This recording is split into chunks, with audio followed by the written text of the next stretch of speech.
Mais en tout état de cause, vu aujourd'hui les postures des uns et des autres, ben, vous convenez avec nous qu'on avait raison de dire que c'était des alliances contre nature, des alliances de façade, parce qu'en réalité, il y avait problème. Voilà un solo qui Bafouri Guillaume, qui a dit que M. Laurent Gbagbo l'a empêché de porter des boubous hier en Côte d'Ivoire. Et pour ce fait, il a pris des armes pour venir déstabiliser ce Gbagbo Laurent. Et aujourd'hui encore, il dit que lui et Gbagbo, ils ont les mêmes combats. Bon, de quelle alliance on parle ici, chers amis? De quelle alliance on parle lorsque on demande à Mme Simone et Yves Gbagbo de venir faire en sorte que sa rivale, Nadi Bamba, qu'il a humilié à l'aéroport international Félix Houphouët-Boigny, soit première dame de Côte d'Ivoire. Et donc Simone Gbagbo doit parrainer sa rivale pour qu'elle devienne première dame de Côte d'Ivoire. Un Charles Blé Goudé qu'on a insulté, qu'on a infantilisé, qu'on a diabolisé. On a même écrit dans un livre que Blé Goudé était un témoin à charge contre moi. On demande aujourd'hui à Blé Goudé de nous rejoindre parce qu'on veut aller enlever le président Ouattara au pouvoir. On demande à Afi Nguessan de nous rejoindre parce qu'on veut enlever Gbagbo Laurent au pouvoir. Donc il y a tellement de problèmes. Voilà pourquoi nous avons dit si tôt que ça c'était des alliances contre nature, des alliances de façade. Il y a le mamba vert qui est un serpent très dangereux et il y a le cobra. Et le cobra lui crache du venin pour nous aveugler. Donc tout à l'heure je vais les identifier qui est le mamba vert et qui est le cobra. Alors ceci dit, chers amis, M. Gbagbo Laurent est fâché. Il dit qu'il ne veut plus adresser la parole à Tidiane Thiam. Bon, ça c'est vous qui voyez. De toutes les façons, nous, on n'a pas véritablement de commentaires à faire là-dessus. Voilà, on n'a pas véritablement de commentaires puisque votre fondement idéologique là, c'est la détestation du président Alassane Ouattara. Mais ici là, on est venu identifier tous les serpents. Parce que le même Tidiane Thiam, quand il est parlé, qui traite ses camarades de serpents, lui aussi c'est un serpent venimeux. Et lui c'est le cobra. Gbagbo c'est le mamba vert. Mais Tidiane Thiam là c'est le cobra. Donc lui, mais il ne fait plus peur. Lui, il est dangereux. Gbagbo, lui, c'est un homme belliqueux. Lui, c'est pour les crises post-électorales. Voilà, lui, il manipule tout le monde. Et puis, il crée des guerres. Mais Tidiane Thiam, il a une mission pour l'oligarchie occidentale. Bonjour à tous, bienvenue une fois de plus sur mes différents réseaux sociaux. TikTok, Facebook, YouTube. Je vais déjà demander à tout le monde de bien vouloir partager donc cette vidéo-là. Et abonnez-vous massivement sur mon compte YouTube. Oui, aujourd'hui, c'est le combat de la communication que nous sommes en train de mener et nous avons tous besoin de soutien des uns et des autres par rapport à nos différents réseaux sociaux. Donc pour l'instant, je suis en train de travailler sur le compte YouTube. J'aimerais donc vous demander à tous de bien vouloir vous abonner massivement sur mon compte YouTube. Aujourd'hui, donc, nous sommes dans une seconde phase de déconstruction. Oui, déconstruction par rapport au RHDP. Déconstruction par rapport au mensonge du RHDP, par rapport à cette forme de démagogie communicationnelle qui est en train d'instiguer sur la toile le pouvoir RHDP par l'autrichement de cette cyberactiviste. Et qui dit cyberactiviste, RHDP parlera systématiquement de Johnny Pacheco. Je pense qu'on vient tous de suivre cette vidéo de Johnny Pacheco où ce dernier a pris le malin plaisir de faire un rapprochement et de défendre une idéologie qui n'est pas celle d'Alassane Ouattara. Oui, nous avons entendu Johnny Pacheco dire que le président Tidiane Thiam serait donc le vassal de la France, serait donc, on va dire, le fiole de la préservation des intérêts de l'oligarchie occidentale en Côte d'Ivoire. Donc pour lui, c'est une certaine forme de continuité à la Alassane Ouattara.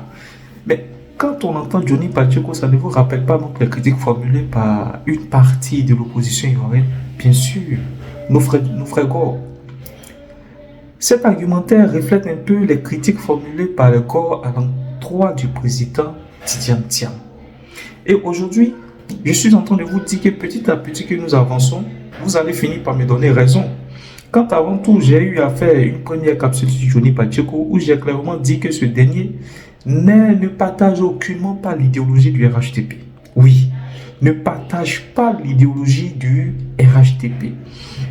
À la vérité, Johnny Pacheco n'apprécie pas, on va dire, la stratégie politique d'Alassane Ouattara. Tout le monde sait aujourd'hui, celui-là qui est taxé de vassal français, celui-là qui est taxé aujourd'hui de pignon de la France-Afrique en Afrique, c'est bien sûr Alassane Ouattara. C'est bien sûr Alassane Ouattara. Donc le parallélisme des formes que Johnny Pacheco est en train de faire, en rapprochant le président Tidiane Thiam de la gestion gouvernementale française ou de l'idéologie france-africaine, tant il est critiqué au sein de l'opposition, mais ça reflète un peu l'idéologie même que défend Johnny Pacheco lui-même. C'est donc dit que dans la majeure des cas, Johnny Pacheco n'est aucunement d'accord avec la politique d'Alassane Ouattara. Mais il est coincé. Mais il est restreint à une certaine forme de redevabilité envers Diaby, l'Assimi. Et ça, j'ai eu à le démontrer plusieurs fois. J'ai eu à le démontrer plusieurs fois. Ceux qui sont intelligents, les militants du RHDP qui sont intelligents, de par ces travers, de par ces erreurs communicationnelles, ils peuvent déjà cerner la personne de Johnny Pacheco. Voilà pourquoi j'aimerais même pas m'appesantir un peu sur la critique qu'il a formulée à l'encontre du président Tidjane, parce que c'est une critique non fondée. C'est une critique que nous avons pris la peine de démonter sur les réseaux sociaux, mais par rapport même déjà au rapprochement du président Tidjane à la France. Mais voilà ce que disait l'homme.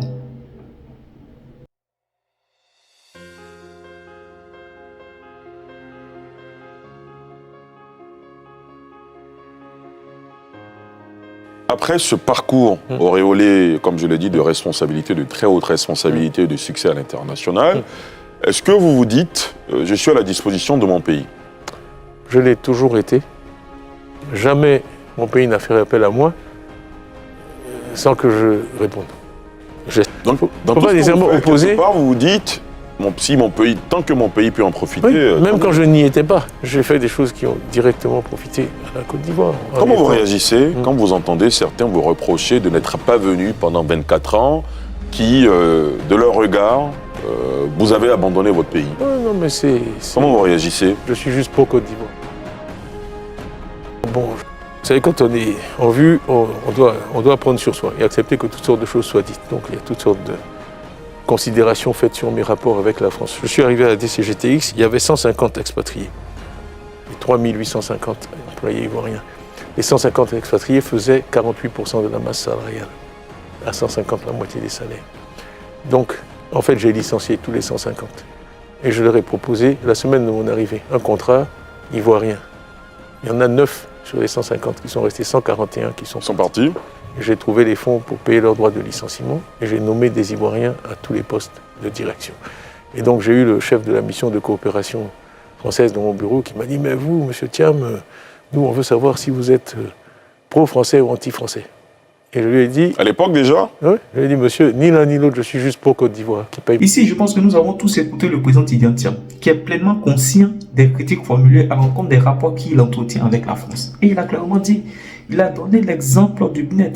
Quand il était DG du BNET, voilà les actes qu'il a posés. Comme le dit le président Laurent Gbagbo, un homme, on le juge que par les traces qu'il a laissées. Mais voilà les traces panafricaines que le président Tidjane Thiam a laissées. Quand il arrive, il prend la tête du BNET, de la DGX à l'époque. Mais il y a près de 80% des Ivoiriens qui sont soumis à un contrat qui n'est pas à leur avantage. Mais pourtant, 20% des contrats signés au sein du BNET mobilisaient à eux seuls 80% de la masse salariale. Mais qu'est-ce qu'il fait? Il va déconcentrer tout ça et il va proposer donc des contrats purement ivoiriens à ces expatriés-là. Ceux qui ont accepté, l'ont accepté. Mais il y a eu pratiquement pas de 90% de ces 20%-là qui n'ont pas accepté. Et qu'est-ce qu'il a fait? Il a payé leurs droits. Bam! Ils sont retournés chez eux. C'est ça, les actes panafricains que nous suivons. Ici, il a privilégié l'intérêt des Ivoiriens. Il n'a pas supporté que ses compatriotes plombent dans le mal. Il n'a pas supporté que ses compatriotes soient mal payés. Pourtant, pour la plupart, effectuent la même qualité de service que ces expatriés-là. Et c'était une époque où on était très complexé, où des Noirs avaient même un certain complexe vis-à-vis de la peau blanche qui pouvait, on va dire, s'opposer à un Français à cette époque-là. Qui pouvait. Même le président Laurent Gbagbo qui a dirigé la Côte d'Ivoire pendant plus de 10 ans, quand il s'est prononcé sur le cas du franc CFA, on a vu. Mais l'homme, il était contraint. Où il est passé sur TV5 Monde, où il a dit même qu'il fallait étendre la monnaie à toute la sous-région ouest africaine. Mais aujourd'hui, quand on a posé la même question du franc CFA au président Laurent Gbagbo, il a dit aujourd'hui on peut bien parler, on est libre. Parce qu'à un certain moment on était coincé. Voilà pourquoi est-ce qu'on était obligé d'avoir un certain langage. Mais aujourd'hui nous sommes libres. Mais la liberté est là. Ce sont les frères de l'AES là qui l'ont octroyé. Aujourd'hui quand on regarde un peu la géopolitique là, on voit un peu comment est-ce que les blocs sont en train de se batailler pour pouvoir étendre leur hégémonie en Afrique. Et c'est par rapport à ce contexte géopolitique-là que le président Laurent Gbagbo effectivement a dit qu'aujourd'hui nous sommes libres de nous prononcer sur la question du franc CFA. Et je veux dire que la plupart des pays là vont quitter le franc CFA. Voilà. Mais à cette époque où il y avait cette contrainte, où il y avait cette compression psychique, cette complexité vis-à-vis de la population étudiante, tiens, il a tenu tête. Il a tenu tête à ce Français-là pour lui dire que moi je suis pro-Côte d'Ivoire. Ce sont ces actes-là que nous regardons.